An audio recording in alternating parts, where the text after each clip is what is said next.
অনেকদিনে সপরিবারে বেরিয়েছি এক কাজে দুই কাজ করতে, মেলাও ঘুরবো, মেয়েকে ডাক্তার দেখানো হবে। কুচবিহারে এতটা গরম পড়েছে থাকাই যায় না, যার জন্য এই গরমে মুখে প্রচুর গোটা উঠেছে। বাচ্চাদের তো গরমটা এমনিতেই বেশি, তাছাড়া ছেলে অনেকদিন থেকে বায়না ধরেছে যে মা আমাকে কোথাও ঘুরতে নিয়ে যাও, অনেকদিন থেকে আমাকে কোথাও ঘুরতে নিয়ে যাও না। মাঝে মাঝে ছেলে মেয়েদের একটু বাইরেও বের করতে লাগে, এতে করে ওদের মনটা ভালো থাকে।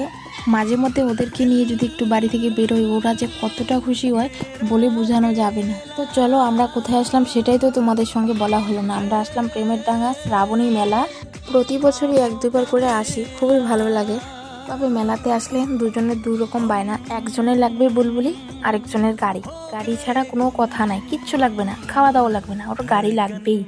তো মেলাতে আসবো আর কিছু খাবো না সেটা তো হয় না। আমি তো মেলাতে গেলে এগরোল আর পাপড়ি চাট খাবোই, তবে এই গরমে এগরোল না খাওয়াটাই বেটার।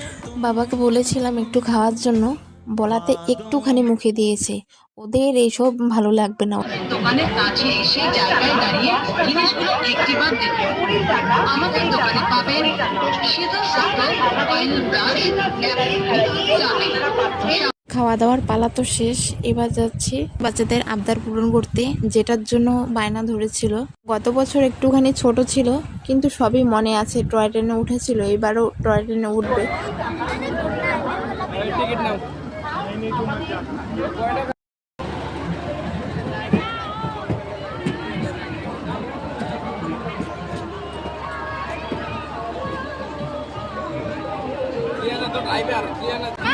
দেখো আমরা কোথায় উঠলাম।